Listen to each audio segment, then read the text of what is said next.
So we're here with Vincent Sang. I'm Joseph Levitis from Kung Fu Combat. Vincent Sang is known to you as the Wandering Warrior. He's been traveling the world, collecting all kinds of martial arts and martial skills and martial knowledge. And he's done like Filipino martial arts and Chinese martial arts, and now we see a lot of material about Mongolian Bokh. And so my first question would be, why Mongolian Bokh? What piqued your interest? Why Mongolian wrestling? Why Mongol Bokh? Um, that's a very good question. I think part of that goes back to my childhood, right? So my grandfather, I call him Akong.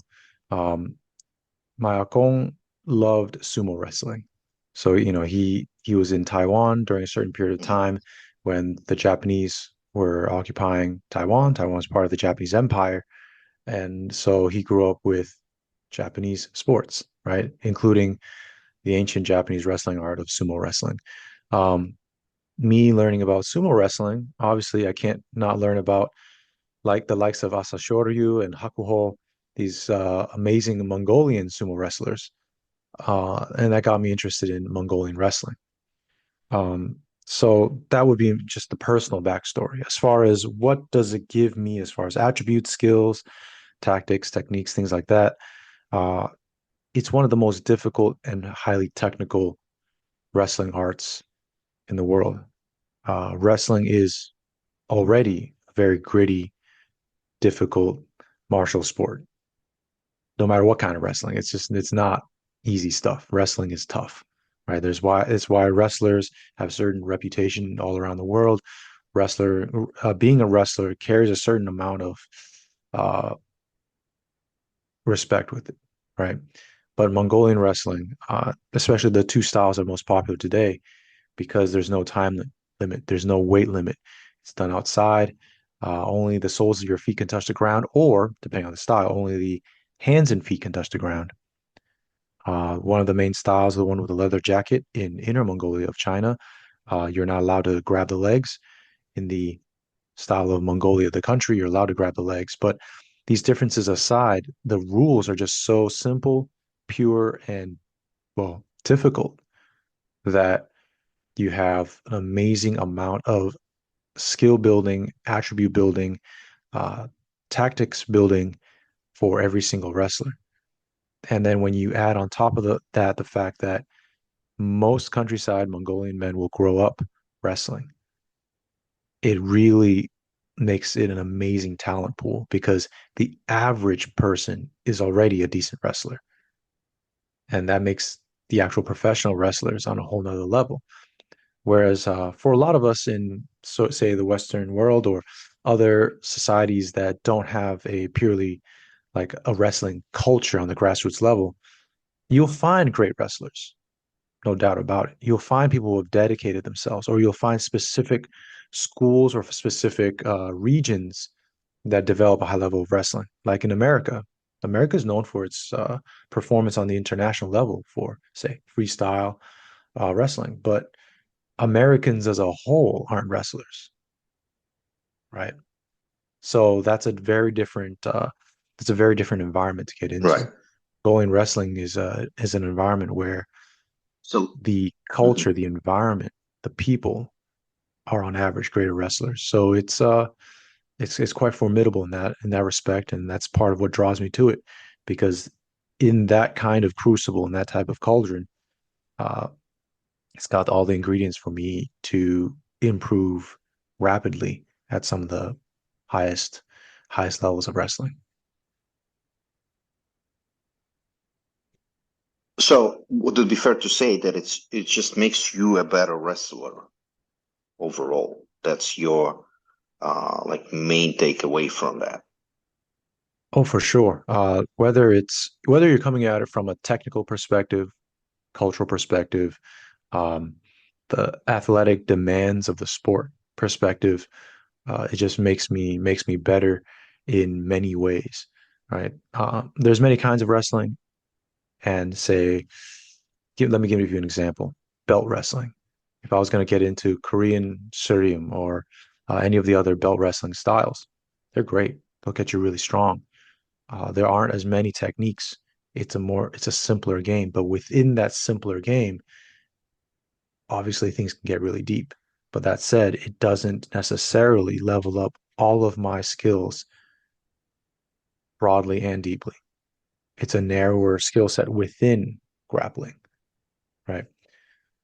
So for me, Mongolian wrestling is, from what I've observed, from what I've experienced myself, it's very complete. It's very pure in the sense of wrestling someone to the ground, right?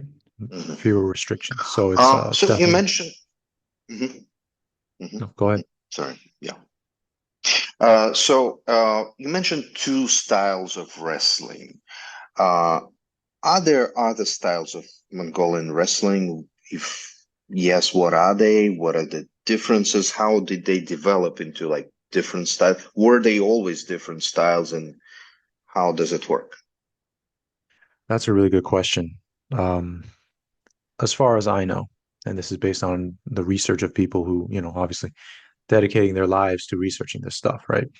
Uh, it seems like Mongolian wrestling or some version of Mongolian wrestling has been on the Mongolian plateau, the eastern Eurasian steppe, east of the Altai Mountains.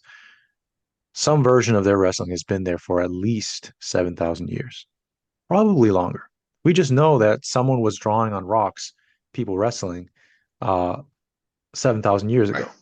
But it's very likely that they were drawing something on the rocks that reflected something that had been in the culture for even longer. We just know that at least because it's 7,000 years old, right? So it's old. Now, as far as the styles today, there's at least five main styles, two of which are more popular. They've got a lot more people behind it. They've got a lot more of a talent pool. They've got a lot more money behind it, promotion. So there's two styles that are a lot more popular, but there are five main styles.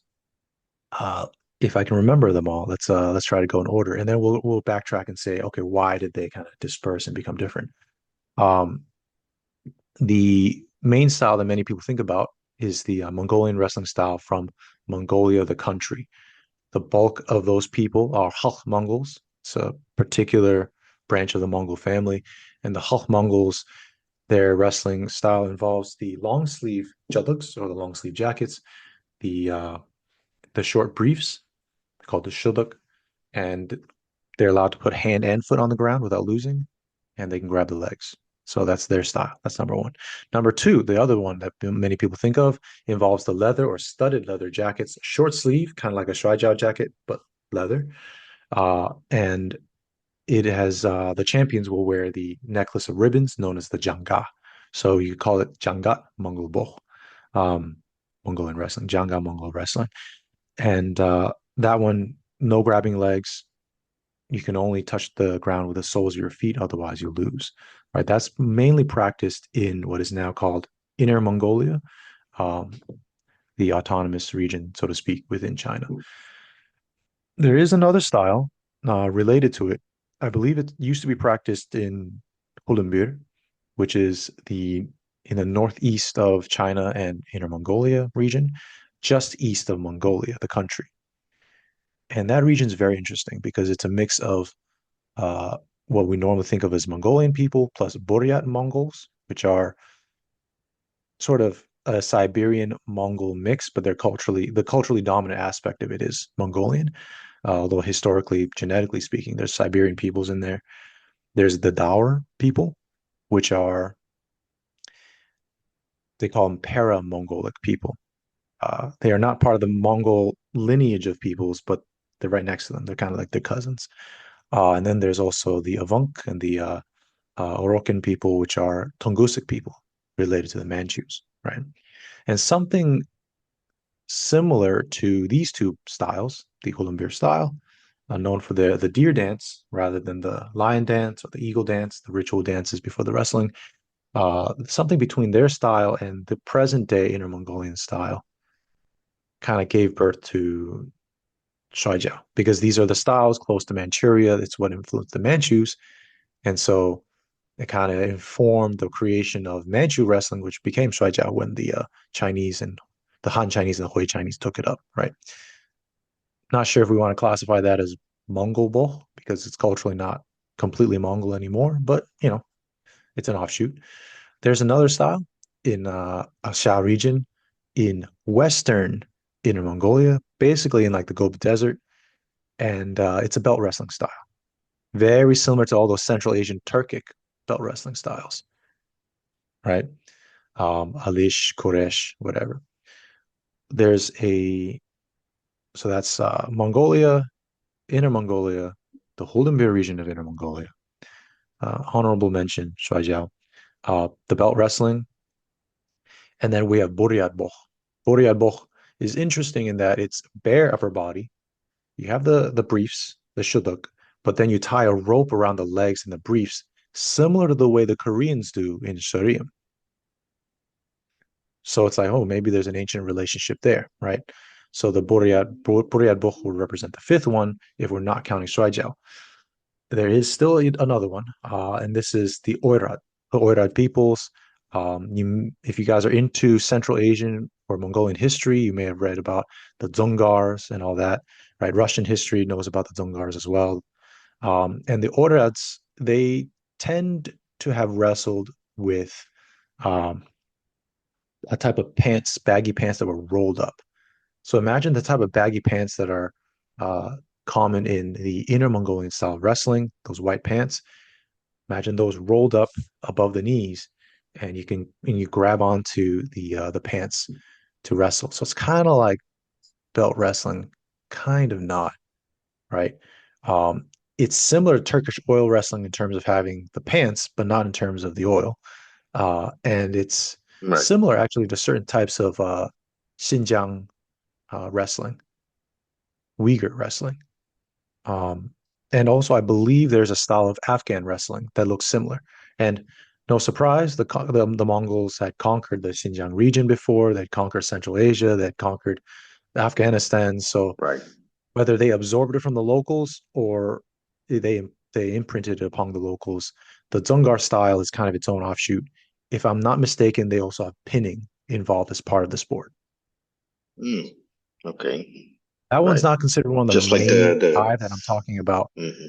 uh, because the Dzungars the Oirats, I should say, are very dispersed, right? There's a portion of the Mhm. Oirats that live in Kalmykia in Russia, and there's a portion of them that live in uh, Xinjiang of China, and I believe even some kind of migrated down to the Qinghai area with the Tibetans. And their wrestling style, like I said, has a lot of commonalities with Turkic styles, Afghan. Um, so we're not sure how much of that is Mongol and how much of that is, they got influenced by other people. And I Right. guess lastly, I would also say that uh, there is a style of Koresh, the Tuvans in Russia. Hmm. They practice their wrestling style, but their wrestling style is almost identical to the Halk Mongol Bokh in Mongolia.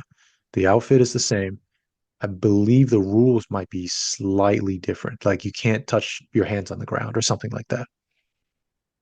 But essentially, it's almost the same exact style. So there's five main styles, but as you can see, if you count Shuai Jiao as an offshoot, if you count the Ordrad style, if you count the Tuvans as part of that family because they adopted a similar rule set and skill set, then it gets much bigger. Yeah. Yeah. So, As far as why it might have like mhm. dispersed and changed Right. over time, right?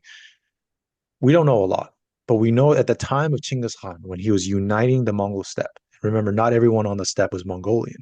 A lot of them were Turkic. When he was uniting the Mongol steppe, it seems like wrestling, pinning, even occasionally doing like spine compressions and stuff was well known. It doesn't seem to have been a jacket wrestling based art at that time, as far as we know. Not that there weren't people wrestling in jackets, just we don't have a lot of detail on that. But for the wrestling styles or the Mongols that migrated westward and invaded those areas, it seems like they held on to this more belt wrestling or more freestyle looking Mongolian wrestling.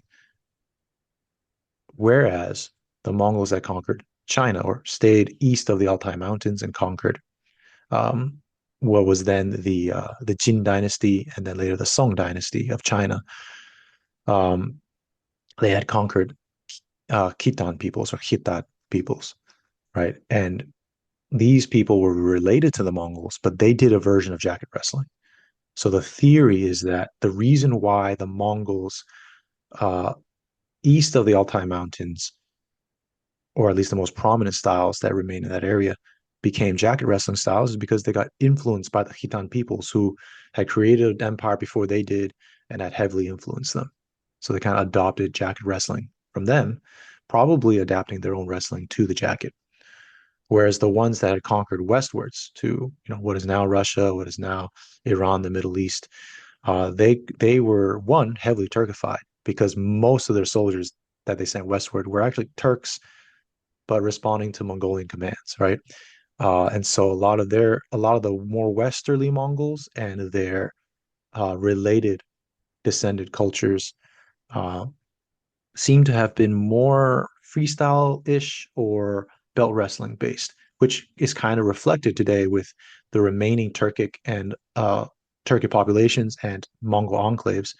They tend to do more freestyle looking or belt wrestling type uh, styles, right? So that's the theory. So a lot of this stuff happened while the Mongols were conquering as much as they could, and when the dust settled, these different sort of cultural divisions started becoming more apparent.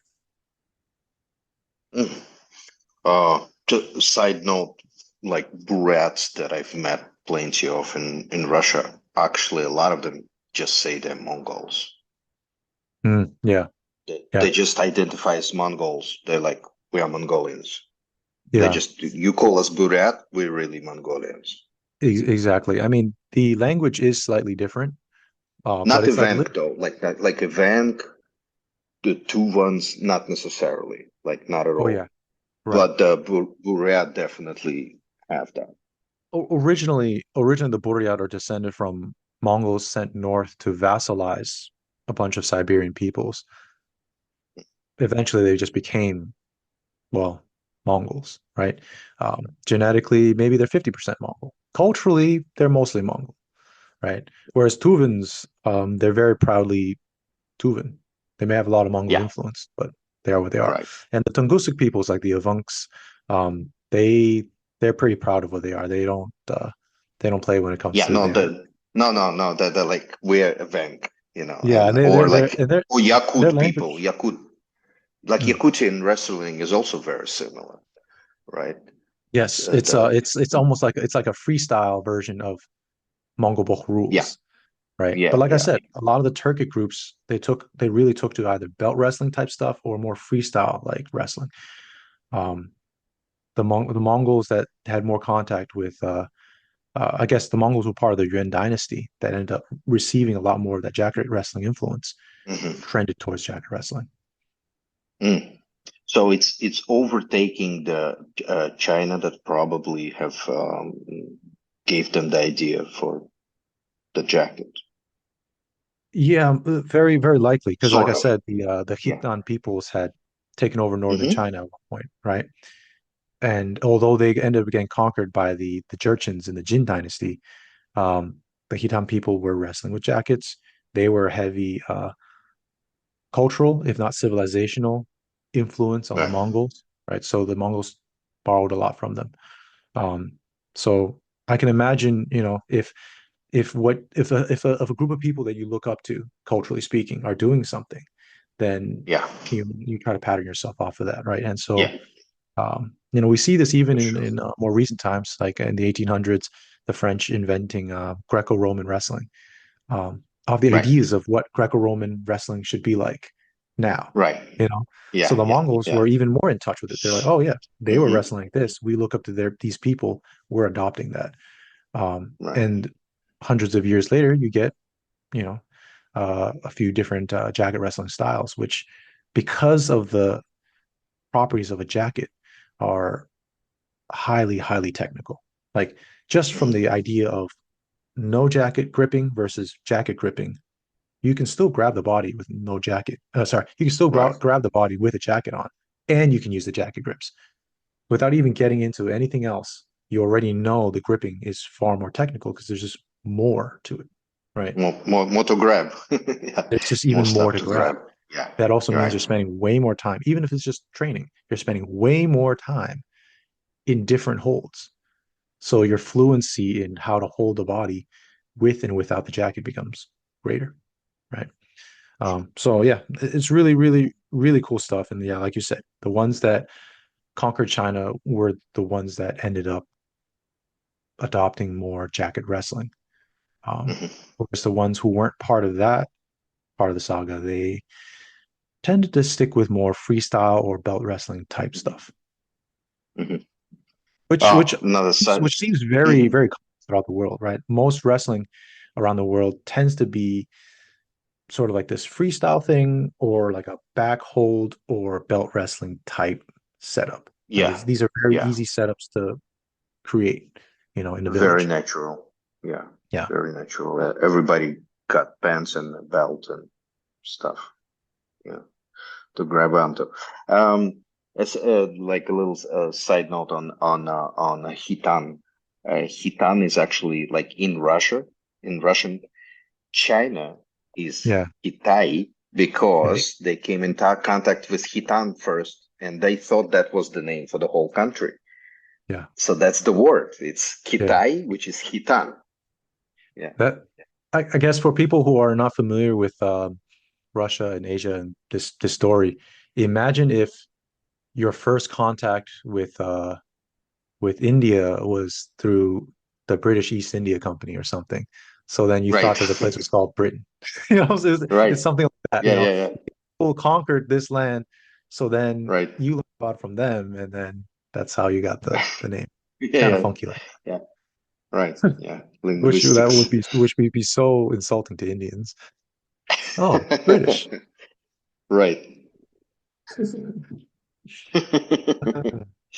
Right. Anyways, Okay, so the jacket, something when you look at Boch, that's like just stands out because it's so different, it's so interesting. Uh, when do you think that that design that I'm talking about the Jodag, Inner Mongolian style, with the studs and it's looks completely like weird. Although a lot of things from Mongolia look weird, like the women's um, hair from like that they borrowed for this Star Wars. oh Uh, yeah, yeah, yeah. that's Mm. insane space stuff. But also the Jodak, it looks completely out of sci-fi. Like you want to dress up people looking like they're from another planet. That's what you do. Um, so how did that come into being? Why the stars? Why the weird shape? Like how did that happen? I don't know all the details to all this, and unfortunately, there aren't a lot of written records, but there are a few things that we can draw from. So first off, uh, when the Mongols conquered northern China, they got in contact with the Khitan peoples that were conquered by the Jin Jurchens, and then they conquered them, so they kind of absorbed all of the things there. So we know the jacket wrestling must have started sometime after that, during and after. At some point, so speaking specifically to leather and studded, at some point in military history, we start moving away from lamellar armor and laminar armor. Lamellar being the metal plates kind of sewn together, right? And laminar being sort of like bands of laminated leather that are kind of sewn together at the ends, and they can kind of fold. A lot of times, laminar is used on horses, lamellar is used on people, but you can mix and match. You can have lamino lamellar, as the historians call it. So heavy cavalry in the East might be using stuff like that. At some point, we move away from that and we move towards what in English is called brigandine armor, um, Hmm. which is where you're wearing cloth, just like say if I'm wearing this hoodie, But inside this hoodie, I have metal plates that I put in, and then I have a metal stud that kind of holds it in place. And I have overlapping metal plates on the Oh, inside, right? okay. The Europeans were using this armor. There were people in the Middle East using this armor, and of course, in the east of Eurasia, in Yeah. Mongolia, China, Korea, etc., people were also using this armor. Um, Today, some people call it dingjia, nail armor in Chinese, because it looks like there's a bunch of nails in it. Uh, the Mongols called it Khotanguldel, and apparently it was kind of like the poor man's armor. You couldn't afford laminar, you couldn't afford lamellar, so you just took your dil, which is sort of that Mongolian robe, and you just basically pinned metal plates on the inside, so that if you got hit Right. by an arrow, you might actually survive without having intensive surgery and possibly dying from that. Right. So the the style in Inner Mongolia today is kind of called like the Chedik style. The Chedik or Tzedek means soldier. And you can imagine if their Jodag is meant to look like the Brigandine armor, especially if you flip it around, you look on the back, there's usually like a metal plate, right? So you can imagine the studs and a metal plate in the front, right? A lot of Middle Eastern and Inner Asian armors were designed like that. So the myth, so to speak, is that they would just flip their armor around onto their backs and wrestle that way. Now, I don't Ah, think that's actually true, but it does. I think there's a grain of truth, which is that this was a wrestling style that was inspired by the right. armor of the time, or the jacket, I should say, is inspired by the armor. Um, and it's called the Chedik style. As you know, a lot of the Mongols were serving in the Qing dynasty banners as soldiers, right? In the Ming and Qing dynasty. The Ming dynasty also recruited a lot of Mongols for their northern army, and a lot of them were wearing brigandine armor. So from the Mm. 1300s all the way to 1900, you're talking about a people who, if they were to wear armor, were probably wearing brigandine. So that probably influenced them, right? Um, Also, I think in the 13 or 1400s or maybe 1500s, there was the myth of when there was a particular wrestling tournament wherein a woman went in there, out wrestled all the men, and tore her wrestling jacket open and showed that she had tits. And she's like, "Oh, look, you got beat by a woman." I don't know if that's a true story. Uh, there have been accounts of female wrestlers in Mongolia, but at the same time, um, Mongolian wrestling seemed to have been mostly a male affair throughout history. Whatever, like according to legend, they got so embarrassed they banned women from it, and they said that the jacket has to be open in the front so that you can see if the wrestler has titties or not, so you know if it's a woman or a man, and women aren't allowed. Man, this brings up all the Olympic stuff now into Yeah, the yeah, yeah. conversation. Like We won't 300 get years, into we won't get we're into not all that gonna go stuff, there, but it's like but 300 years later, there's gonna be a legend of yeah, this oh yeah, dude who's like, yeah. He's all like, right, look, I'm actually a woman. No, right, we don't know what really happened then, right. but that is to explain why the jacket is open, right? Hmm. Um, I don't know. I don't know why exactly, for sure, why the jacket is open.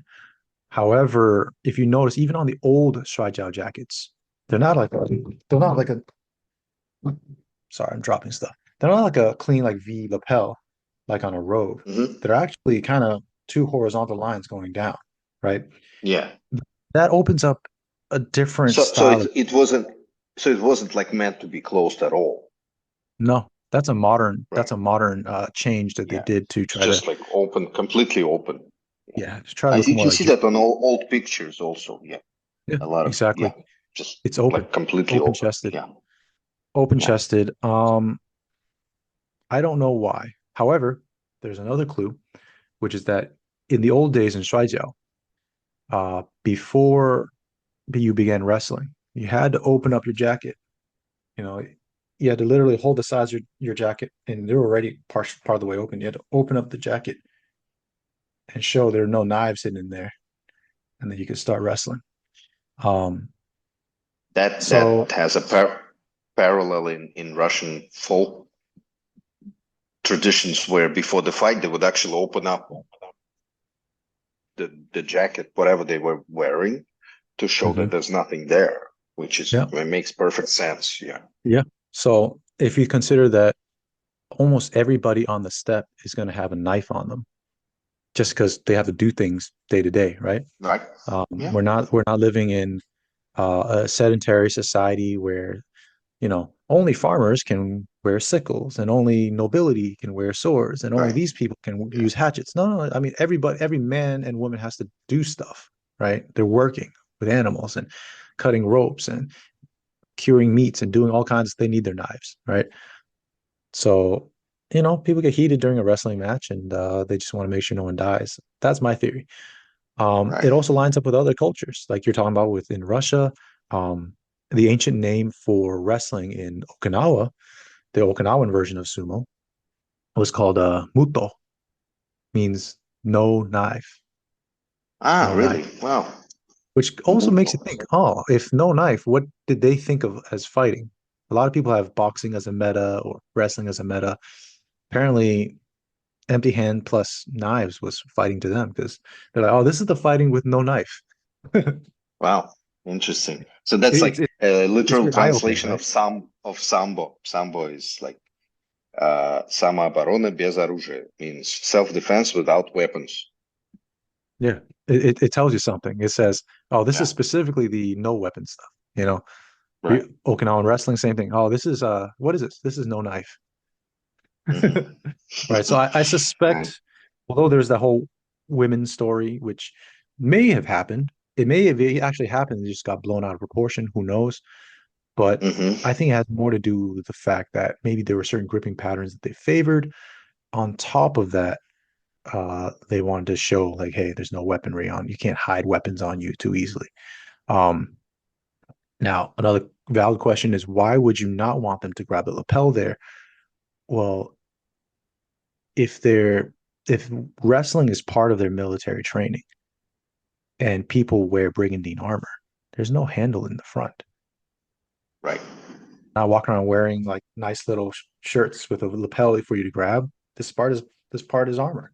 So there's nothing to grab right in the front, but you can grab the sides, right? Yeah. So I suspect a combination of those factors. How to do it sustainably in civilian life so you don't get people mad and pulling knives on each other. But at the same time, how do you make your wrestling part of your military training? I suspect it's a combination of both of those factors. Mm. But Just no proof. No proof. No right. proof. It's just Right. there's Yeah. data points, and I'm just looking at the constellation that you can make out of it, and it looks this way. Yeah. It makes perfect sense. Right. Mm, um, since you said that they might have worn it like backwards, I'm just curious. Have you tried wearing it the other way around? Just out of curiosity. So I've I've never worn brigandine armor, and I've never worn it backwards either. And as far as the Jodag, Right. the modern day wrestling jacket, I've played around with it, but the Yeah. modern day wrestling jacket is so um it's made a certain way to fit your body a Right. certain way. So it's not like you would want to wear it backwards. It Right. just would you can't move around too well. Right. Yeah. Right. Okay. So let's go to the attribute. You said that there's attributes, and you mentioned some, but what do you think are the attributes that make Mongol like does it have that other wrestling styles don't have? What are those attributes, specific attributes that it develops? I think it has less to do with the wrestling on a technical level and more to Hmm. do with the wrestlers from a cultural and lifestyle point of view. Uh, Hmm. because technically speaking, you can go to the gym and develop grip strength, right? Right. Technically speaking, uh, no matter what you call it, all these styles have hip tosses, all of these styles have sweeps, all of these styles have big over the shoulder throws, all of these styles have leg hooks, right? I don't care, Sambo, Judo, Koresh, Shuai Jiao, Mongol Bokh, Sumo, whatever, right? So that's not really that's not really what's giving Mongolians the edge. Yes, there is the jacket and the attributes you build from that, which I'll get to later. But those even those attributes are built off of the attributes that most of them get from their lifestyle. And first off is just fluency. I mean, if you start any activity since you're 5 or 6 years old, uh, by the time you're in your 20s, you're way ahead of most people that did not start when they're a child. So there's that cultural factor, just the sheer fluency with wrestling. You can let's just say, for example, you, Joseph, you on a technical and tactical level, even athletic level, might be just as good as a certain Mongolian wrestler of a certain size, weight, whatever. Hmm. But he has 30 years of experience on it compared to you. You may have the Right. same level of strength. You may be able to do the same throws. But he's been doing it for 30 more years. That matters, right? No, of Experience course. matters. It doesn't mean you couldn't get him, but it means that if we were going to run it back, 99 more times, his Yeah. chances of you are way higher than your chance of getting him, all else equal, just the Right. experience. Hmm. Hmm. So that's already a huge one. Other attributes, grit. And again, we're talking about wrestlers here. So wrestlers as a whole are already very gritty people. I mean, only gritty people are going to stick it through. Only gritty people Yeah. survive wrestling. But Yeah. uh, some people are had to be gritty even if they weren't wrestlers, right? And that adds an extra layer. Um, so if you're outside looking for your horses or your cows that got lost, you're riding on a horse or a motorcycle out in the on this countryside on the steppe. There's no one to save you if you screw up. Uh, at night, it gets to -30 or -40 degrees Celsius. Um, if you don't know what you're doing, you're going to die. If you don't do it well, you're going to die or get injured, right? If you're wrangling horses and it kicks you in the head, you might as well die. I mean, like it's an easy life, Hmm. right? So that develops a certain determination and grit in these guys. They're not usually mean people. They're not usually thuggish. Like we see, say, there's almost like this thug meets tribal warfare mentality in like Chechnya, Dagestan type I was athletes, gonna right? bring that up. I was just gonna Yeah, bring that up. they're not those type of dudes. In fact, they think those guys are kind of Hmm. crazy, Hmm. but it doesn't mean that both of them don't have a certain type of grit. It's just a little different, right? Yeah. The Hmm. Mongolian sort of expression of that is it very much comes from their environment, very much comes from their steppe environment, and especially if they're still living as pastoral herders. Um, so speaking of herding, if you're grabbing animals all day, I mean, you're essentially getting reps in without even wrestling. If you're grabbing animals that don't want to be grabbed, if you're trying to get them to the ground and shear them, for their wool, if you're Hmm. trying to tame a wild horse by wrestling it to the ground, because they don't believe in beating these animals or enclosing them in little enclosures for a long period of time. Um, that might be the Right. Western model for doing it, but for the Mongols, they'll wrestle it to the ground in a very primal but effective way of saying, hey, I'm the dominant one here, and you're going to listen to me, right? They consider it ethical, which I would actually agree. I think being wrestled down is a lot less depressing for a horse than being stuck in a small stable for half the year, right? Most of those Yeah, but horses develop it's population. very. I think it's very natural, primal way of things. Is It's it? It is. It is. I am the dominant uh, animal here. Yes. That's And how it and for works. and That's for the it. man to It's do that against reality. the horse, you know, Yeah. he's got to be a lot better because the horse is stronger, right? Yeah. The horse is Hmm. stronger. The horse is faster.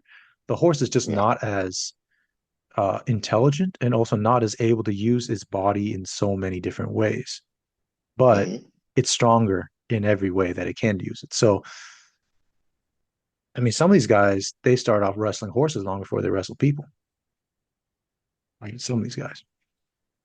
So you consider that, and then you consider riding horses, or even camels or reindeer, whatever. But horses, especially, with having to keep up with different gaits, the different pacings of the horse's movement, and riding them while holding stuff, holding the reins, or grabbing an animal, grabbing this, grabbing that. And in the old days, doing horse archery, some people still do it. Obviously not as popular as it used to be, but you're getting you're in an athletic forward stance, constantly shifting with another entity, another animal's body movement, maintaining your balance while having to do upper body work. That is a certain level of fascial connection and abdominal and back strength and leg strength that you don't tap into in most workouts unless you're specifically looking for it.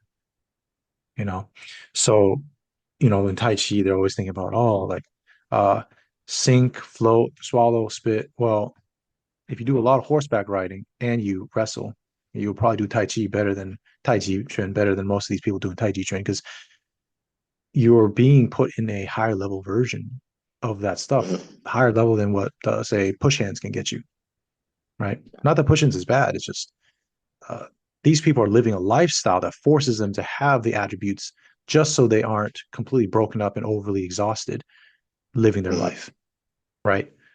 Whereas Tai Chi in the park is a hobby. These guys have, if they don't have it, they're not going to live well. Different Right. different level of printing onto your mind and body, right? So these type of attributes that really give them a serious edge before we even talk about the complexities of jacket wrestling and how it can level you up technically, before we ever talk about their techniques, before we even talk about the rule set, which encourages a certain level of skill. It's just when you start Yes. wrestling at 5, when you're wrangling animals out in that type of environment that develops that type of grit, and when you're riding, it it develops your mind, body, and spirit in a different way, all of which are very good for wrestling, Yeah. right? So Yeah. I think truly, I think it's the culture and the lifestyle and the environment that gives them that edge. Um, sure, they're tend to be a little stronger and stockier than a bunch of other Asian ethnicities. Um, Yeah. But that like might be why, though. The yeah, lifestyle was so responsible for that. yeah, but like the lifestyle kind of Yeah. contributes to that too. Um, I Right. mean, you notice a lot of Mongols who grow up in the city. Hmm. They don't always look that way. They don't Yeah. always have as thick a Oh, neck, square jaw, as yeah. big and heavy hands and wrists, right? Because they Yeah. never had to develop it, Yeah. you know. Yeah. So No, I've seen that myself because, like, we have Mongolians living in Russia, living outside Mongolia for generations. They're regular, regular people, you know. yeah, And then you get guys that like sometimes like I knew this one Burat guy, Burat Mongol guy. He was a wrestler. That's different. He was yeah, from that region. He wasn't from Moscow. He yeah, was amazingly strong. yeah. Yeah. And it's one of those things that looks like in the West we call it like farmer strength. It's kind of like this Right. mysterious strength they get from just repetitively doing their lifestyle. Yeah. That Yeah. that that that that is a real thing. And the Yeah. Sure. Mongolian, the herder strength, I guess we can say, from herding Hmm. animals, right? I mean, you see this difference in other ethnic groups too. I mean, even with a lot of various Chinese peoples, the ones who are farmers, I mean, they're they're dark. They may be skinny, but they're wiry and tough. And then Yeah. their nephew living in the city is this skinny, fat, soft looking dude who's like got terrible posture and Right. is just playing on his phone. Right. So same genetics, but just different life, different Hmm. application. So that brings me to another question, which is can Bokh really exist outside of Mongolia, outside of that culture?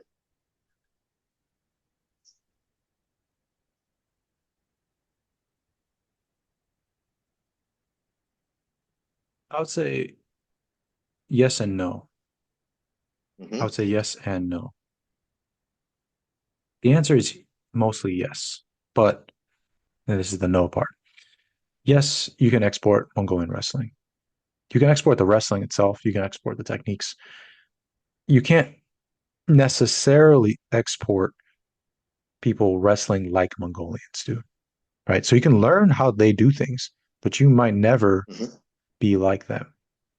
So then you have to ask Hmm. yourself, what is my goal? Let's say this stuff was available internationally, which is my hope. It's what I'm helping to work towards with Bokhchin and what me and Lavelle Marshall are doing. But what is your goal? For example, judo. Does anybody outside of Japan do judo, wrestle judo like Japanese people do? Very few.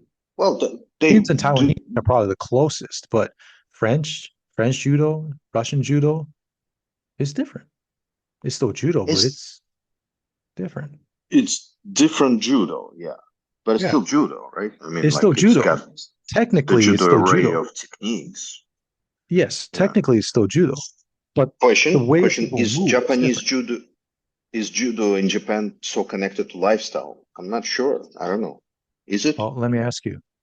Um, well, part question, part statement.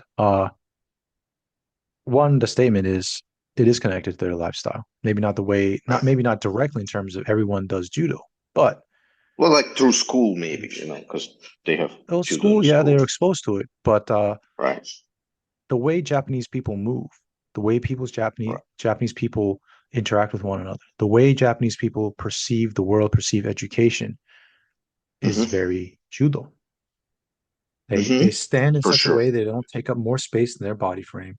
They walk in Yeah. such a way that they're not taking up more space than they ought to. Very conformist, very collectivist society. When they practice their judo, everything has to, every move, seonage, uchimata, whatever has to be done precisely, perfectly. And that's, if I think the end result of that culture, plus the judo curriculum and competition experience, results in these Japanese judoka who, with one grab, they can just get ever so slightly get kuzushi, get that imbalancing, and then boom, they can slip right under and do a seanage. Then grab the ideal that we see epitomized by a lot of these Japanese judoka is they can grab anywhere on that gi and slip into their favorite technique with minimal telegraphing, minimal extra movement. And I think that's a very Japanese thing. The Mongols are Mm-hmm. great at judo. Russians are great at judo, but they bring a different kind of movement to it. Doesn't mean other kinds of movement aren't valid, but the Japanese way of doing it is, well, the Japanese they got it right, and that part of It's it is it's a very it's hard a to export. it's a ingrained perfectionism and stuff like that. Yeah, I have to It say, really, right? I believe it really is because we look at Yeah. cultures that don't have it, they don't got it, they don't Yeah. move like Japanese judoka, and the ones that are No. closest are Yeah. Taiwan and Korea, who one got colonized by Which makes Japan back in sense. the Yeah, day, of course. right, Right, right. and are And the culturally culture is more close. similar. Yeah. Yeah, yeah. So, but even Taiwanese and Koreans don't quite have it the way the Japanese do. It's not quite the Right. same. The Japanese still have a lock on that. So I believe Right. culture still matters there. Um, that said, you can still export it. You're just not going to get the same results. Now, Mm-hmm. if you want to get the same results, then your training facility, maybe it needs horses. Maybe it needs Mm-hmm. different activities that help you get the same attributes, starting attributes that a Mongolian wrestler does.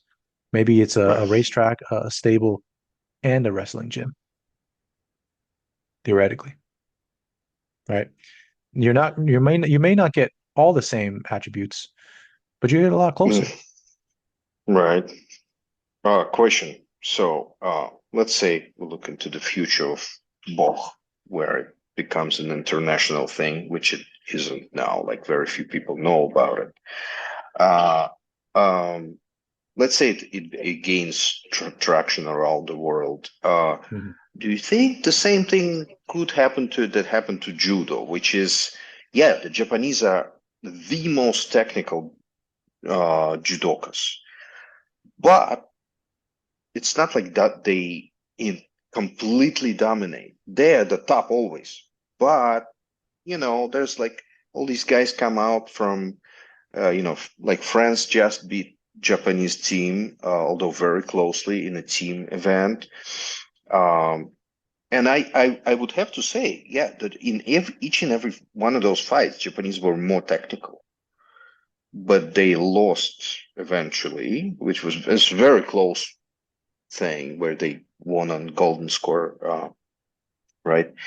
And so what I'm saying is that's probably not going to happen to Bokh in that sense. I don't think unless you like live in Mongolia completely immersed in the lifestyle, you're gonna just beat those wrestlers.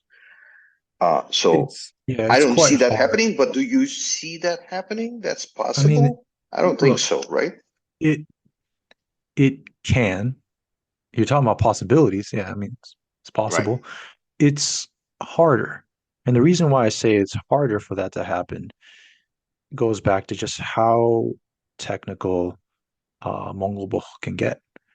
Um, I mean, we can compare it to judo and say, well, judo has this many throws, blah, blah, blah. Sure. But if we compare the gis, there are more handles, so to speak, on the Mongol Jodag than the judo gi. And there's Mhm. fewer restrictions on how you want to grab it. So it's just much more involved. On top of that, there's no weight limit, right? No time limit, no weight limit.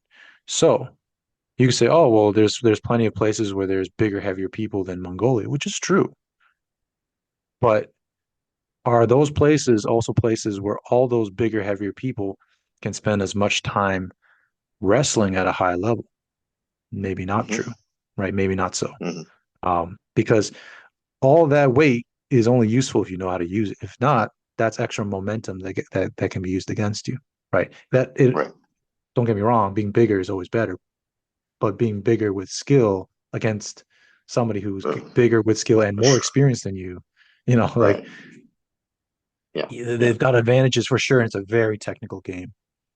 So, um, yeah, it would be harder than judo, and Hmm. judo is not easy to get into. I mean, it takes quite a bit of training, but Mongolian wrestling is, I believe, even more technical, especially in the gripping. Um, and because it's one throw and you're done, because there's no time limit, because there's no weight limit, uh, that makes it tougher. It makes it a lot tougher.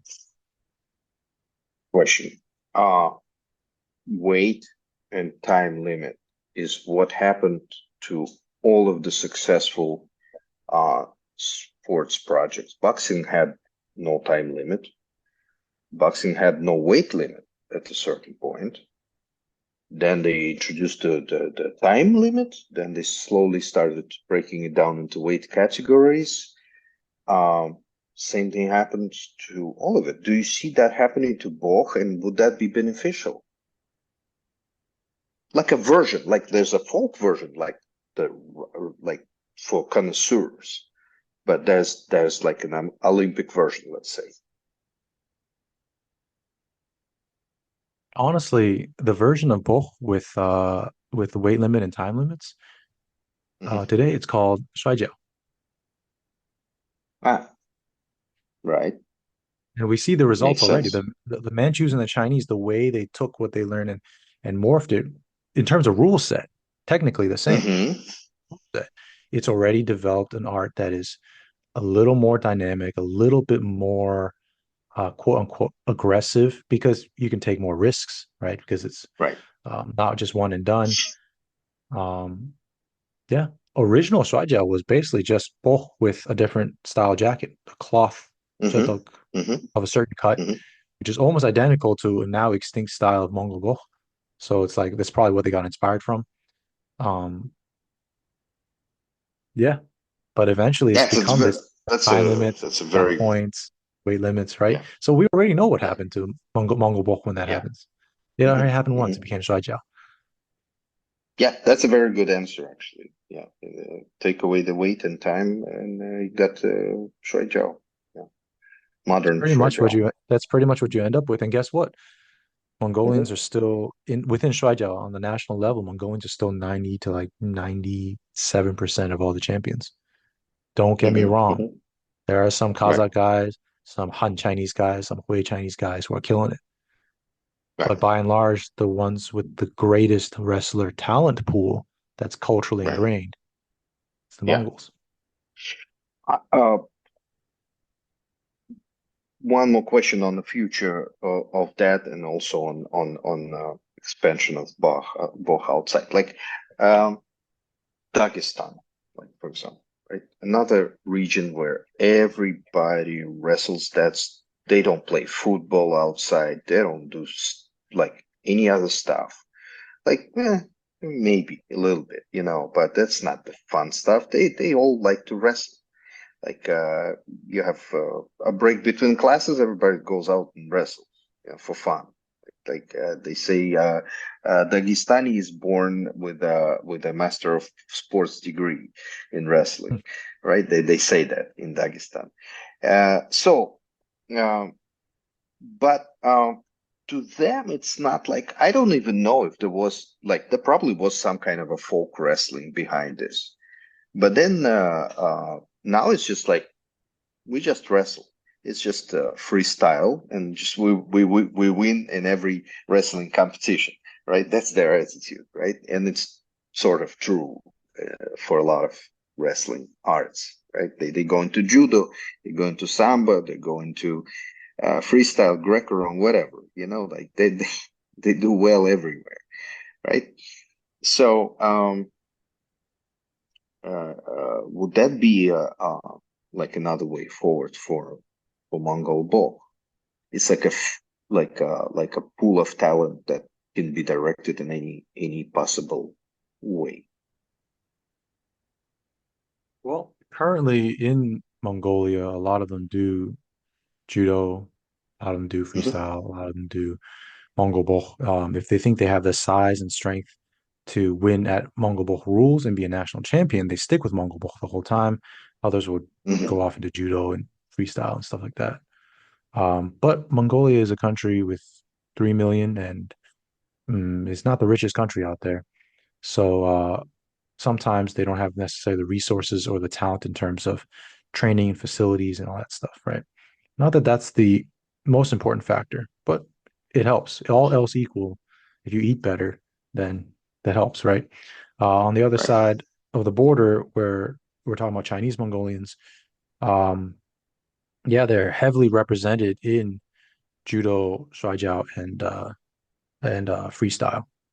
So they already do that. I think it's not that the Mongols don't do other wrestling styles. I mean, my Mongolian teacher, Ilbag, he's done Shuai Jiao, Mongol Bokh, um, I think Kazakh Koresh, uh, the Uyghur style wrestling. He actually did some competitions just this year doing that. He's done all kinds of wrestling. He's done Yakut Hapsagai, right? Saha wrestling. He's done a whole bunch. It's not that these wrestlers don't want to. It's that first and foremost, obviously, their own cultural wrestling is number one because it is some of the toughest. Uh, and number two, it's opportunity. Like you'd think a bunch of Chinese Sanda guys could do really well in MMA. How come they're not just flooding into America and destroying the UFC? Well, it's because they can't flood into America, because one, Yeah. you have to develop a pipeline of Sanda fighters going into MMA. You'd have to have gyms catering to that, number one. And number two, you got to get all these guys signed with MMA promotions. You got to get them visas, and you have to teach them how to promote themselves. They don't have to learn how to promote themselves in Asia. They just have to fucking perform, and Right. they earn a stipend. When you're in the West and you're talking about the market economy, you have to stand out. Everybody has to market themselves somehow, right? Conor McGregor Yeah. does, Alex Pereira does, Israel Adesanya Hmm. does, all the way. All of them market themselves. The ones who don't market themselves, doesn't matter how good they are, they get Yeah. axed. For sure. You're not making. Right. You have to be good and likable, right? Yeah, but I think as far as China goes, it's also a question of just like how do you get from there to here? Like we Yeah, think, oh, it's so easy. You get on a phone, no, on a plane. No, not from China.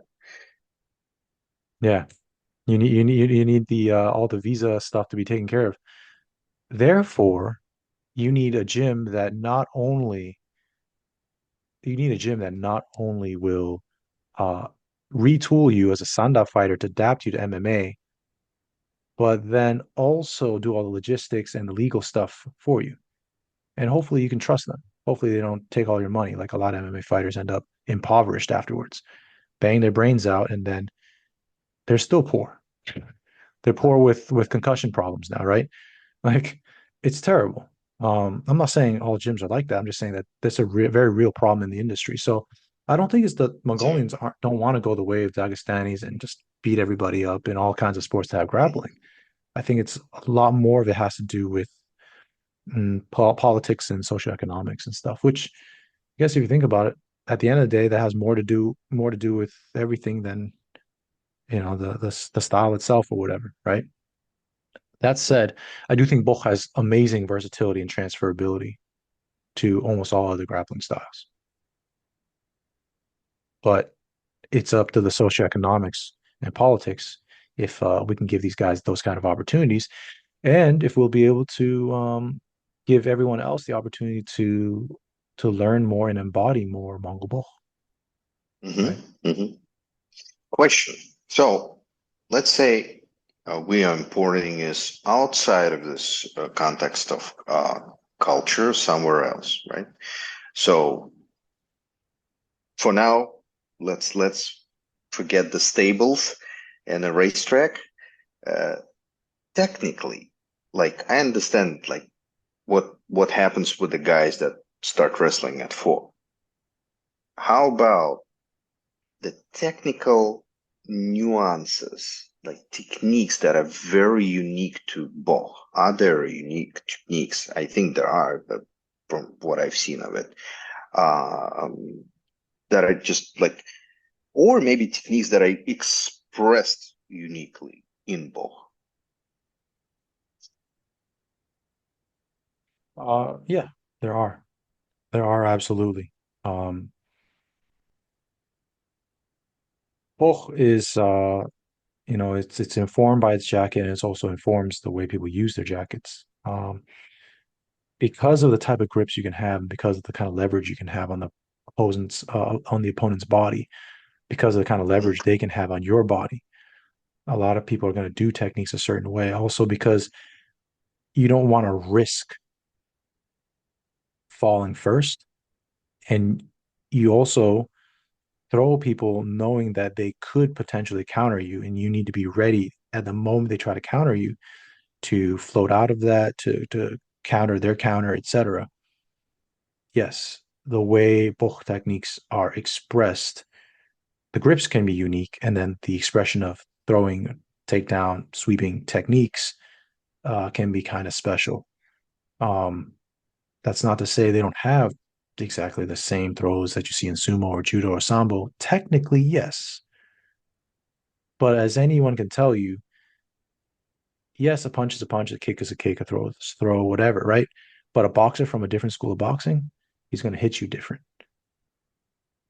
It's Sure. going to look different. It's going to feel different. Sure, it's still a jab. There's like 100 ways to throw a jab. You know, there's like just saying it's a jab, just like saying, oh, that's an uchimata. Okay. hmm Even judo has like a dozen variations of that. And that's Yeah. within a What fairly, kind? Right. regimented thing. Right. Yeah. Never mind something so open like Mongol Bokh, where, you know, everyone has their own version of the like the inside hook. Right. Everyone has their own version. Some people have 5 or 6 different styles of doing that. hmm This is no different from, say the boxers of old that, that can Hagler and that generation. They got like 3, 4, 5 styles they can pull on you in a fight, right? Yeah. Because they've just Yeah. been doing this stuff so intensely, so immersively for so long. And so, yeah, Mongolian wrestling for sure has, if not unique, they do have unique grips and therefore unique ways of moving people. But on top of that, they have unique expressions of techniques that only come about because of that lifestyle and attributes, plus those kind of rules, plus that type of jacket. And don't think just because it's kind of unique to that it's not applicable elsewhere. Like the Shuai Jiao or Mongol Bokh grip on the inside of the sleeve, right? I get that on people wearing judo and jujitsu gis too. I literally just do this. I stick Hmm. my fingers into the gi, grab it. Into the folds of the gi. Yeah. Yeah, they have enough slack that I can do that. So I still get Hmm. my grip. Is it as comfortable? No, but again, your fingers get built up over time doing this wrestling. I can get my sleeve grip no problem. You know, Brings me right to the next question, actually.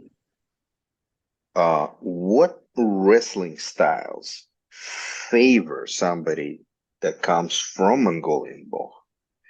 And second part to that question, what's the worst style for Mongolian wrestling to engage in? Out of wrestling, of course.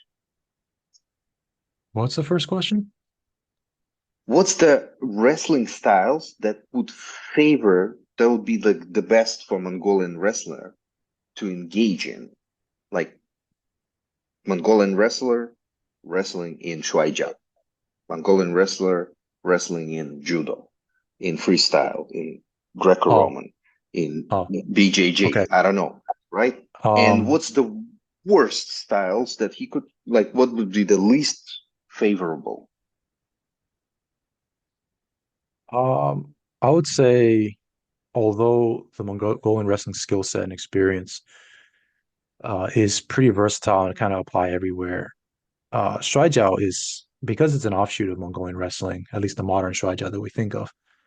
Because Shuai Jiao literally just means wrestling in Chinese. But that aside, the most prevalent style today is the one that's an offshoot of Mongol Bokh. That one's the easiest for them to jump into because it's literally an offshoot of what they'd already do, right? Hmm? So it's not that different for them. The most difficult style for them to get into, um, I don't know if there is such a thing, but I guess you could say a certain version of freestyle where you're emphasizing only leg takedowns and pinning Hmm. and holds, right? Because Mongolian styles don't do groundwork. They do pin to try to secure the win, but pinning itself isn't the art, right? Hmm. So Right. where they don't focus as much on, although they know how to do it, is pinning. Plenty of them have powerful leg takedowns, but if you make the entire game about shooting for legs rather than gripping and controlling, you're taking a smaller part of the Mongolian wrestling game and trying to apply it to something that is quite specialized. Right. So if I'd say anything that's focused on shooting to pin to uh, maybe even adding submissions in, right? That's not really in the sort of Mongolian technical wheelhouse. It's not that they couldn't learn it quickly. They could. And I would argue, just like in striking, um, standing and controlling somebody in wrestling is probably the more fundamental, more important, and deeper skill than purely shooting. Hmm. But shooting is a skill, right? And pinning is a skill, and ground submissions is a skill as well. And we have styles that focus on that entirely. We don't usually call them wrestling per se. We usually call that BJJ or whatever, but it is a type of wrestling format that encourages you to not spend as much time on the stand-up wrestling control, spend a lot more time just trying to get them to the ground, no matter what the means. Uh, Pin, we can say side control, we can call it half guard, we can call it whatever, but various pin and hold positions and ground submissions, right? So I would say Hmm. Mongolian wrestling is probably of all the grappling in the whole world of grappling, it's probably less suited for that. Um, that said, I found myself having a lot of initial advantages against people trying to only shoot, pin, and submit because stand-up control. Unless you start on the ground, if you start standing, having those skills still gives you an advantage. So I could see Hmm. them adapting fairly quickly, but as they do things right now, they're not using their attributes in that game. Hmm. They're playing a Yeah. broader game of wrestling, right? Yeah. Yeah. So it's the context because there's no groundwork. So like they're not working on it. Yeah, they're So not it's working groundwork. Like It's you like see these matches. They'll it's they'll pin people. irrelevant. It's irrelevant to them because it's just not there. Yeah, exactly. Yeah. They'll pin people to the ground trying to get a throw, but they don't Hmm. usually go for pins and ground Right. fighting. Also, it, context. It doesn't make a lot of sense when you're wrestling outside. There's grass, there's mud, there's dirt, there's rocks, there's cow shit. Like the Yeah. preference is definitely not to roll around on the ground. Right. And then if we think about like the old days, the old context, which included all Yeah. that, but it was preparing you for war. Yeah. Yeah, when there's spears and sabers and maces and axes and Right. arrows You don't want to be everywhere, there. Yeah. horses running everywhere, I'm not rolling on the ground if I can help it. You know, Yeah. For sure. For people sure. forget a lot of times that catch wrestling is kind of a civilian affair back in the day. I Hmm. mean, it's brutal stuff, but Yeah. it's Right. civilians fighting each other, right? They forget that jujitsu for the samurai blossomed mostly in the what we recognize as jujitsu blossomed mostly in the Edo period when it was relatively peaceful. You know, if you had to arrest the Hmm. samurai, you weren't allowed to just cut them down. So you have to use blunt instruments and jujitsu to kind of get him to the ground and force him to submit and arrest him. Um, Old school jujitsu had a lot more to do with pinning someone and stabbing them. It's not a lot of ground fighting there. It's mostly just pins and stabs. Um, Yep. you're ideally not ground fighting for very long. You're ideally just throwing them down, pinning them, stabbing them, grabbing a better weapon, Yeah. and moving. You Yeah. know, I have to contact. reference my the Meihua Tanlon experience, which was like there's like certain techniques where like you go into like a sort of like a hold, and they're like, so what do I do from there? Oh, you there's a move right here. You pull out a knife from your boot and you stab him, and they're Yeah, actually there. It's in Taolu. yeah, yeah. It's that's one thing that I think people forget a lot about, which is the context of stuff, right? Right. Yeah. Even Jack Dempsey was writing about this in his book. He was like, "Oh, the art of boxing, as far as like self defense, Hmm. is disappearing." In his time, he was already writing that the old like Yeah. the old ways, the traditional boxing is disappearing, and now most Yeah. people do it for sport or just like fighting on the street kind of thing, but like not really like self defense, like what we would today Right. call combatives, Hmm. and dirty boxing. He was referring to the older style boxing like that. And the kind of new Yeah. thing is what we would consider like sport, you know, Right. Yeah. sanitized. Yeah. So, yeah, I mean, I guess that kind of thing has been ongoing, right? Hmm. Yeah, for sure. So, personally, for you, like, what would you say you had the most difficult time with uh, adapting while doing both? And also, and a follow-up to that, what from your previous wrestling experience from Shuai Jiao and stuff like that has actually translated the best into both?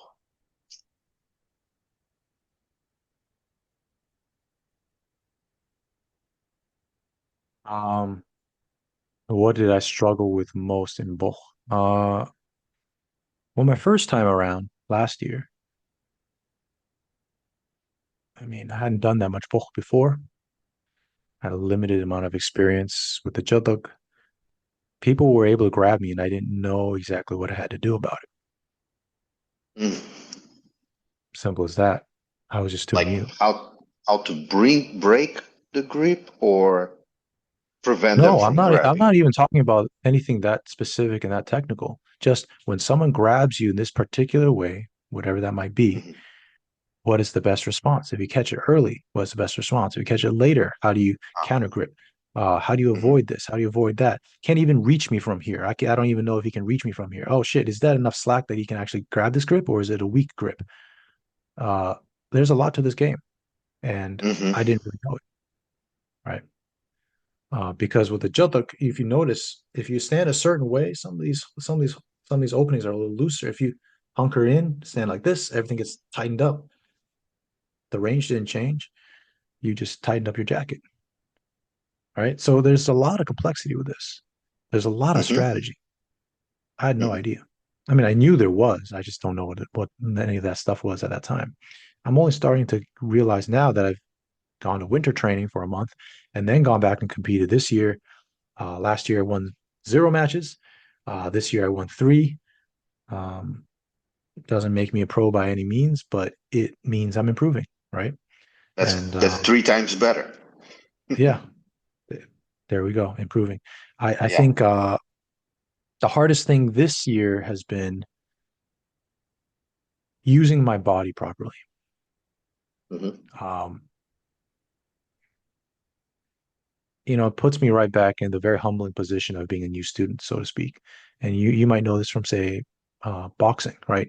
Uh, you might have a guy who's athletically just fine. I mean, maybe he's on the smaller side. He's got to try a little harder to bridge the gap on people. Maybe he's a little lighter, so his technique for power generation, everything has to be a little better. He has to hit targets a little better for each hit to count.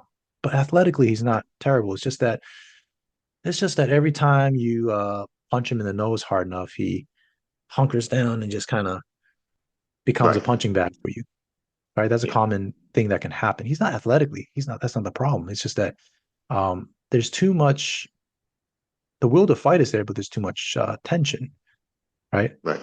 We know this in striking. Well, wrestling, there's the same thing, right? So there were times I was getting caught by stuff that I didn't really know what to do about. And instead of letting loose and going with the momentum, which everyone says you should do that, and it's a lot easier said than Yeah. done. If you fuck it up, Right. you're getting your head smashed into the ground. So what do you do Right. naturally? Is you tense up. Hmm. And then that's when you get got. Right? Yeah. Just like in boxing. Oh yeah, you should just kind of move with it, flow with it, dip, slip, whatever. Yeah. Easier said Yeah. than done. Until you get hit. You screw that up, you're getting knocked out, right? Right. Yeah. And you Yeah. it's one of those things where maybe physically that boxer I'm talking about could do better. Physically, I can do better. But until you know how to, you can't. Yeah. For Until you sure. know how to, you've trained it into yourself and you've done it enough times, you've overcome the things that create that intuitive tension, that instinctive tensing up. You Hmm. can't. Now, I'm probably doing better than someone who has no background. I've already done Shuai Jiao, right? I'm continuing to deepen my ability in Shuai Jiao, which is a very similar art. So I think part of my rate of improvement has to do not only with willpower, but also just, well, this is not my first rodeo. Um, this is just the hardest rodeo I've ever done. And the one Hmm. before wasn't quite as bad. Uh, what Shuai Jiao has helped me with is I may not understand the Mongolian grip work completely yet. I definitely don't. But I have some basis for starting to understand, as opposed to coming from no grips. I have I have a framework for understanding it. That speeds things up. The Hmm. Taiwanese style of Kwai Jiao has also resulted in me, Kwai Jiao meaning fast wrestling. It's a particular Shuai Jiao style. Has resulted in me being pretty good at fighting at the feet. So if we're both bound up top, I'm pretty good at fighting for positioning it by the feet. Um, and I also attribute some of that because I picked that part up of the art pretty quickly. I attribute some of that to what I was doing before Shuai Jiao, which is Tang Lang Quan, mantis boxing.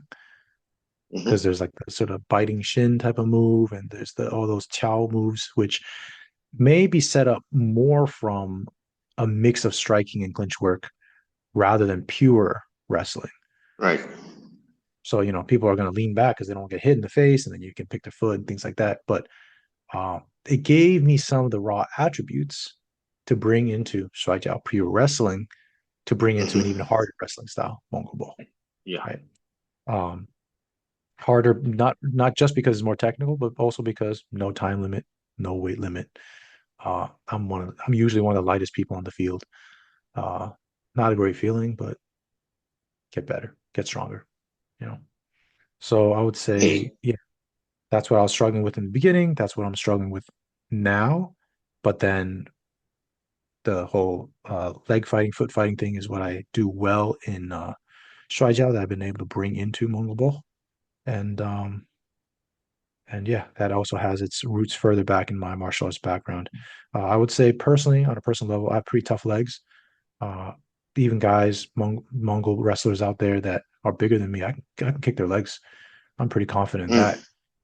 it's not it's not just an attribute thing. It's a experience and skill and technique thing too. It's like I said, Well, you might be stronger than some little Mongolian guy out there. You right, can do things technically. He might not right. ever let you because he has the Yeah, experience. You're not the yeah, first. You're not the first Joseph-sized person he's ever gone against. I'm not the yeah, for first sure. Vincent-sized Right. guy who's with a long torso and tough little legs that he's ever gone against. That's like half of them, you know. Um, but don't Right. ever underestimate yourself either. I mean, you have capabilities, right? So it's a there's a very powerful psychological battle that's going on when you go in there and get defeated over and over and over and over again. In order to pick yourself back up, you find meaning in it. You find every increment of improvement you have made and every bit of improvement you need to make, and you just keep going. Um, most Bokh champions spent the first X number of years of their life not being champions. Yeah, that goes for any sport You know, without exception. I don't think yes. I And there's like even boxers who have yeah, padded careers, yeah. they were getting their rounds in somewhere. You know, Oh yeah, yeah. No, it does. It's like look, they had like hundreds of hours of getting beat up in the gym before that. yes. Yeah. I've seen that so many times, like doing boxing. The guys that get beat up in the beginning, if they don't quit, they actually get better than the guys that did not, Yep. Yep. because they have to. You have to go through the process. It's just Yeah. Mongolian wrestling. It's you will probably suffer more losses because size and weight differences if you're growing up in that environment. But Yeah. the other benefit of being cultural is that hey, if everyone's going through it, everyone's going through it. It's okay, right? Whereas for people like me or like Lavelle, we're going in there. All eyes are on us because we're the foreigners. So it's like, oh look, foreigner's about to get murked. Foreigner's about to get smashed. Or oh, is the foreigner going to do something? So you have a Right. lot more Yeah. pressure, even if you're not at a champion level just yet. Hmm. Because either there's a lot of hopes for you, or there's a lot of hopes for you to fail. Um, and not that they're mean people. It's just it's entertainment, for them. There's like, oh yeah, Of look at course. this guy, right? No, of So course. Yeah. Yeah. and it's just part of the game. I Right. understand. I accept it. In fact, in some ways, I even like it. Uh, I get to talk to some of these wrestlers. I'm not a great wrestler at this point, as far as Mongolian wrestling is concerned. I'm not highly professional. I'm not highly successful yet. But by being Taiwanese American doing Mongolian wrestling in China, there's a certain unique factor there, and that allows me to start talking to some of these guys and them giving me the time of day, humoring me. I'll be like, "Oh, how'd you get me? Oh, this with this technique. Oh, how did you know when to do it? Blah blah blah." They'll answer me because I'm kind of unique. I'm kind of not a threat, and they're kind of just like, Yeah. "All right, I mean, he's really into this. Let me tell him how I got him. Oh yeah, it's when you move this way. Oh, cool, thanks." Right. And I look forward to the day when they stop being willing to do that because you know, not being that guy that just keeps coming to, oh shit, Right. we can't lose this one. And, But it'll take time. yeah. It'll take Hmm. time, and Right. hopefully if everything goes well and no terrible things happen in my life, I get there. Hmm. Yeah, for sure. So, so, um, so bringing other skills that you had before from Preyman to Shuai Jiao into Mongolian wrestling might have helped you somewhat, a little bit here and there. Can both elements of both be valuable for guys doing uh, not just other styles of wrestling, but let's say MMA or something like that? Uh, like what happened to like karate, for example, right? After Machida showed up, like all of a sudden, everybody was like looking for guys that do karate to train with them and to pick up some stuff. Like they didn't want to learn kata or go deep into it, but like just pick some stuff up from there. Do you think Mongolian Bokh can be that also? Not only that, obviously it has its own like uniqueness, Yes, value, and everything. yes and no. Uh, Hmm. yeah, I mean, you can learn stuff from it. Everything in there is Hmm. good. It's all valuable. Right. You can pick up stuff. I find the problem is not so much Mongolian wrestling in of itself. The problem would be more the person. Hmm. So, oh, you want to learn a karate punch, right? If we go with the karate example, learn a karate kick, snap kick to the head. Cool. Nice. What does that matter? Not really. It Hmm. just becomes another trick. Oh, Hmm. but we're talking about you have this many ways of cutting angles in karate and getting people to come in on you while you're going in and creating a collision. Or you have ways of getting people to want to start clinching, but then you open up their arms and bang, a kick comes up. If you have 100 different ways to set it up, now we're talking. You got something really useful in your game. You remember how Conor Hmm. McGregor will always throw like the spinning back like hook kick or something once in a while? Yeah. He did Yeah. nothing. Not really. Yeah. Not by the Yeah. standard of expert kickers. People who are Right. expert at setting up kicks, he was just throwing that shit out there just for fun. Like, what the hell was I that? think I think it was there to distract people. It was disrupt, but you could say that to create space and disrupt, there's far more efficient tools, and that Well, don't require as much that's what effort, don't require as he much. I think that's what he felt comfortable with doing. That's Like what he it felt looked like comfortable he with. was like, But you know, yeah. my point is, Hmm. you don't need to learn Mongolian wrestling to learn a move. Hmm. You're getting very limited benefits from that. Hmm. You can replace, just like Conor McGregor in that situation, you can replace that spinning kick with a bunch of things, whatever you Right. feel like. Hmm. So, from the standpoint of lending credence and validity to another martial art to bring into your wheelhouse, that mentality, that approach does nothing. On the other Hmm. hand, right, if you look at the kind of work that, say, like Israel Adesanya had put into the kickboxing world before he got into MMA, if you Right. completely immerse yourself, if you consider how much Khabib had been doing wrestling and striking plus wrestling related formats since he was a child, right? If you Hmm. consider how much time the Machida spent in getting you to step in just as they're about to go in for a hit, how much time they spend in Shodokan, that's when you actually get the benefit. So I do believe you'll get benefits from grabbing stuff from Mongolian wrestling. Absolutely. You learn some really cool ways to do takedowns, really cool ways to grab people. 100%. How much mileage, how much you can get out of the skills that you put in, unless you actually do Mongolian wrestling, well, it's just like anything else, limited, Hmm. right? So it depends on what the MMA fighter is looking for. And I think Hmm. most people are not, I don't want to say dumb, because it's not like most people are actually dumb. Most people are unwise. A lot of young guys, they want to bang. And I get that. I've been there. A lot of young guys want to bang. They see, ooh, I like that technique. I'm gonna add that to my game, add that to my flow. This is how I'm gonna take them apart. Cool. But there's probably even more merit in spending while you're still young, in your early 20s, spend a good 3 years training something. It could be judo, could be Mongol Bokh, right? If that's available to you, Shuai Jiao, whatever. Hmm.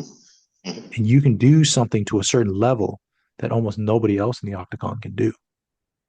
Now you got fucking benefits. You know what I mean? Right. As opposed to Right. having a move. Hmm. And it's not wrong. Yeah. But if you just have a really good Mongolian way of doing inner hook, but you don't have Mongolian wrestling, you're probably going to find a way to punch and kick and then shoot in for it. And therefore, your success rate for that is only going to be as good as your striking setups for it.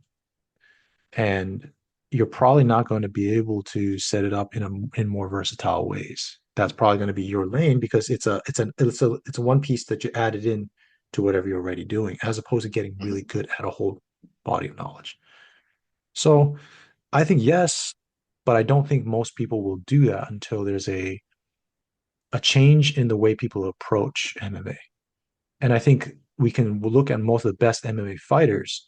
Most of them spent a lot of time devoted to a certain aspect of fighting that they then For brought into sure. MMA, rounded out, Yeah. right? If Yeah. we go the typical MMA gym sort of salad bowl approach, I do a little BJJ, I do a little wrestling, do a little boxing or Muay Thai, throw it all together, do some smoke shows, cool, try to get signed. That's usually not the best recipe for success. Hmm. So Hmm. I think there's a lot of benefits. I just don't think at this stage most people that are in that industry seem to be willing to devote themselves for long enough to get the most out of it. But they Hmm. can't. You know that Yeah. you know and I think they should, right? Hmm. Most of the best MMA fighters have devoted themselves to a particular aspect of the game. And Hmm. so if Hmm. you do with Mongolian wrestling, there will be a lot of benefits for sure. Great. Okay, so I think my last question would be like about your plans. Like, what do you plan on doing next as far as Mongolian wrestling for yourself, for your development? What are your plans for uh, developing it, bringing it here, exposing people to it, and just in general, like on your martial arts career? Big questions as always. You always know how to ask these big questions. Let me think. As far as Mongol Bokh, I mean, this is one of the hardest things I've ever done. And I started wrestling when I turned 30, so maybe 25 years later than the rest of them. Um, it's a daunting task, and I look forward to all my wrestling practices. I look forward to all my gym sessions. I think about this stuff quite a bit. My goal, as far as Mongolian wrestling is concerned, right now, I need to revamp my game based on the lessons I learned from this past summer's competition season that I took part in, at least. I mean, it's still ongoing, but the month that I was there, take the lessons I learned, improve my game. It won't be the final form. I'll have to do this every year until I stop wrestling. But now I have a good sense of direction as far as what my game needs to look like. Um, I want to gain another 10, 15 pounds of muscle, but again, that's a gradual process. If it happens this year, cool. It'll probably happen over the next couple of years. Mm, I want to go into this next winter training with an objective every day. Not so goal oriented that I miss out on the the lessons along the way. Because sometimes if you're too, zeroed in on one thing, you kind of don't pay attention to others. But there should be a general goal every day, and that's based on the things I need to specifically improve on. So make even better, more efficient use of my time there. There's also a competition in Baoding, China, Baoding City in China that I'm training for. It's a Shuai Jiao competition. It'll be the first time that I'm competing at that level and internationally. Right. So in Hmm. China and When is that? also internationally, and it's at the end of October. Hmm. Yeah. So it's gonna be tough. It's gonna be the first time I'm at that level. Mm, Statistically speaking, would I win?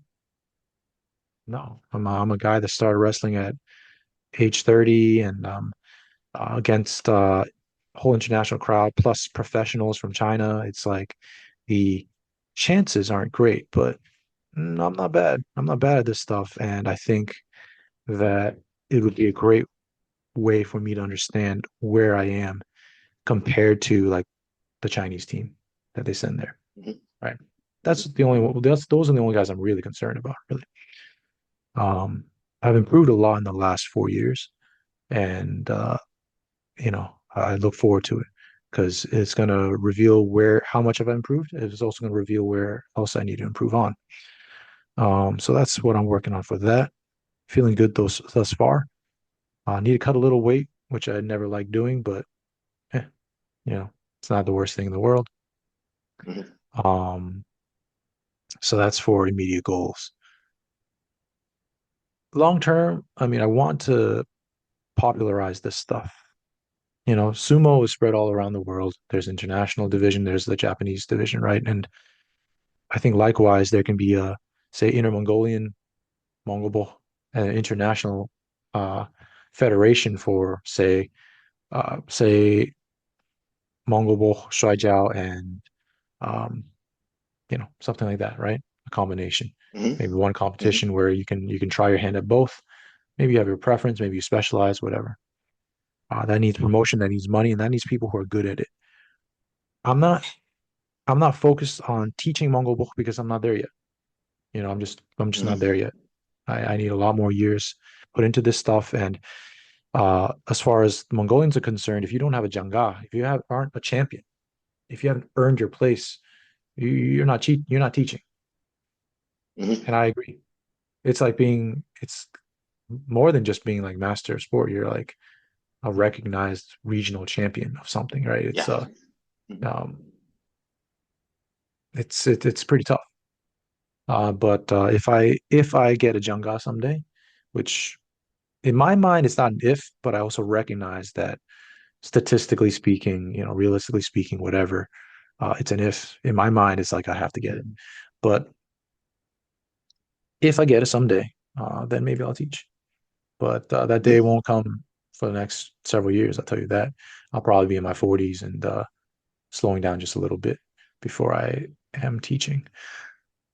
Um, and martial arts as a whole, I mean, this end of September, me and Lavelle are going to be touring in America, at least North Carolina, maybe a couple other locations, and we're going to be having a training camp. Shuai Jiao and Shuai Jiao the Mongol way, and Mongol Bokh training camp. We're introducing Mongol Bokh because we don't have Jangas. We're not going to here to teach you a certain way of learning it, but we'll share it, Hmm. and we'll be teaching Shuai Jiao. Right. Specifically, Shuai Jiao is done by the Mongols, and they are Hmm. by and large the most successful demographic within the Shuai Jiao world, right? For all the Hmm. aforementioned reasons we've already talked about. So Right. we'll be doing that. So that's a big career move for us. I'm also going to be delving more into the Chinese martial arts stuff that I do. As you know, that's how we even started talking way back when, several years ago. Yeah. Um, I'm going to be releasing a 长拳基础. So it's like the essentials or fundamentals of long fist, long boxing. I think it's such a prevalent school of Chinese boxing, so to speak. Many styles and systems under that umbrella, uh, but also not always well understood as far as its Hmm. essential Hmm. body mechanics, its essential doctrines. Um, it's one of those bodies of knowledge that people tend to have a lot of techniques. I mean, I see a lot of people doing a lot of different things. There's cool stuff that pops up online.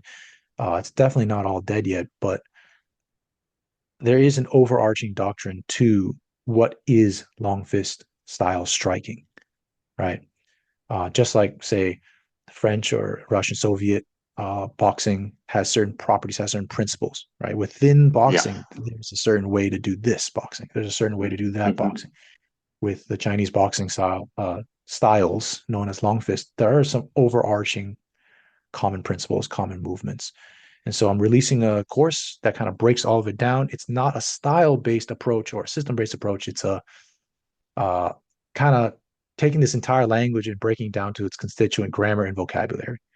You're not going to learn, Hmm. say, the American way of English or the Jamaican way of English or the British way of English. You're going to learn just what makes English English. So what makes long fist, right?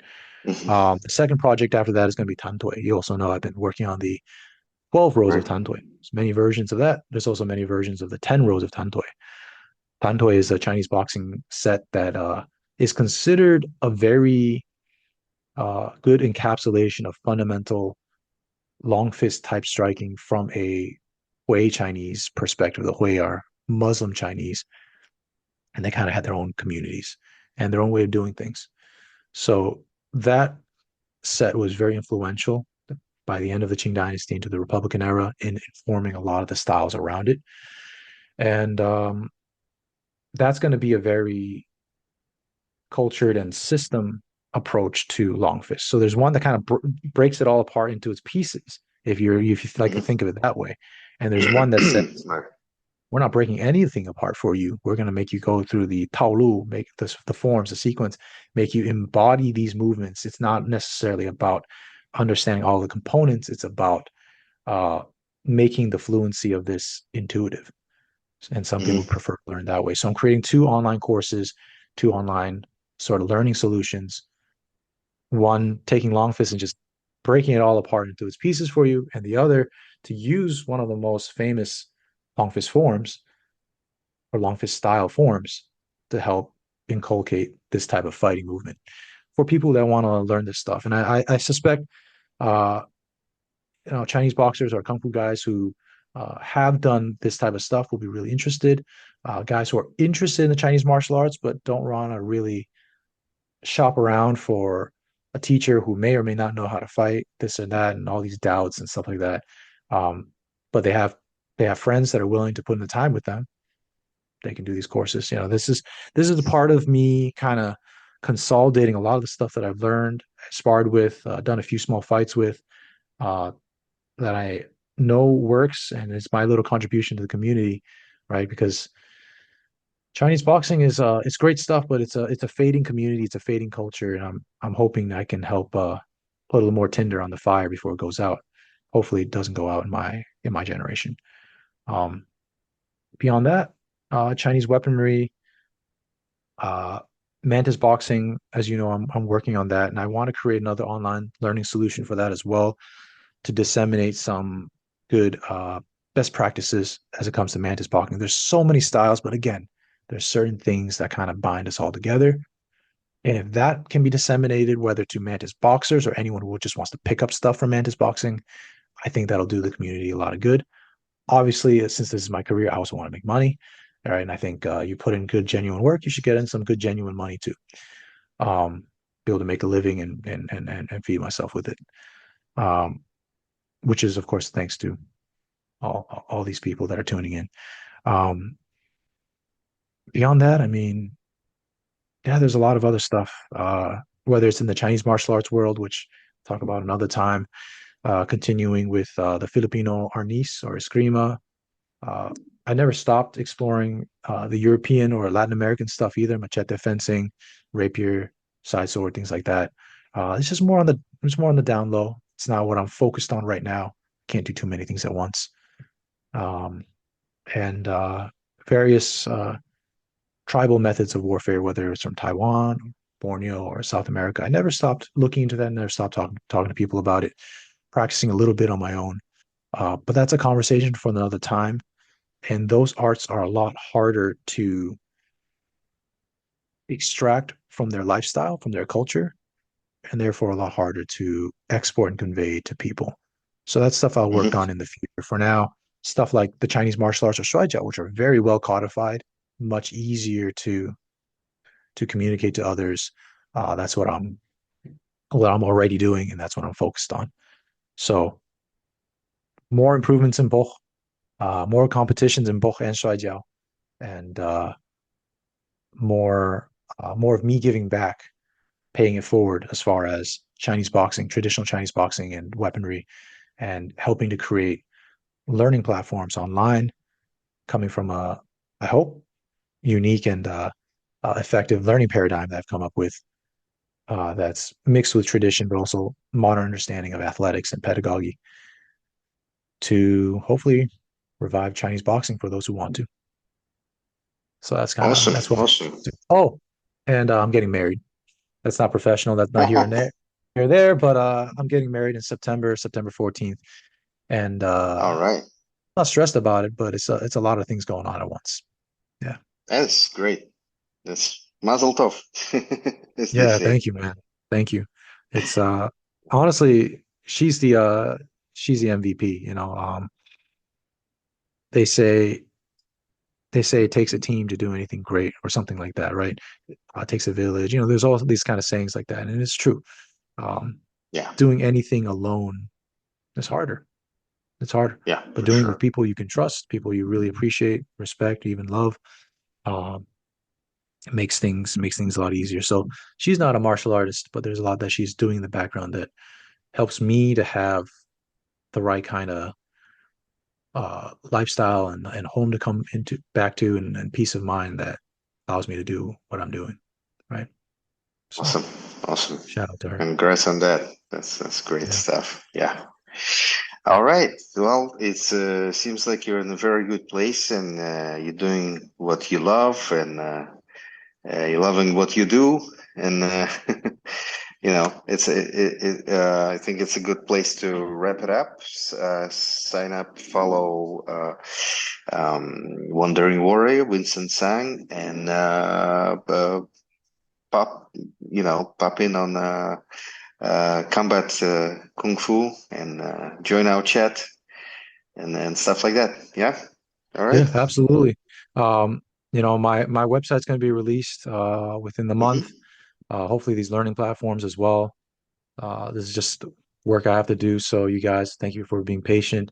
Uh, Sort of partnered with this personal initiative. I mean, Joseph is also passionate about this stuff. He wants to see this stuff grow. So we created Kung Fu Combat for that purpose. Kung Fu Combat is a lot more general for just turning your kung fu into something you can go to combat with. Whereas for me, it's much more like, the Wandering Warrior is much more focused on just my personal journey through all the martial arts I do. So definitely tune into both because you're going to get kind of different benefits from being tuned into either one of us. And if there's nothing else, then yeah, thank you guys so much for tuning in, for joining me on my journey. Salute yours. Peace. All right. Thank you.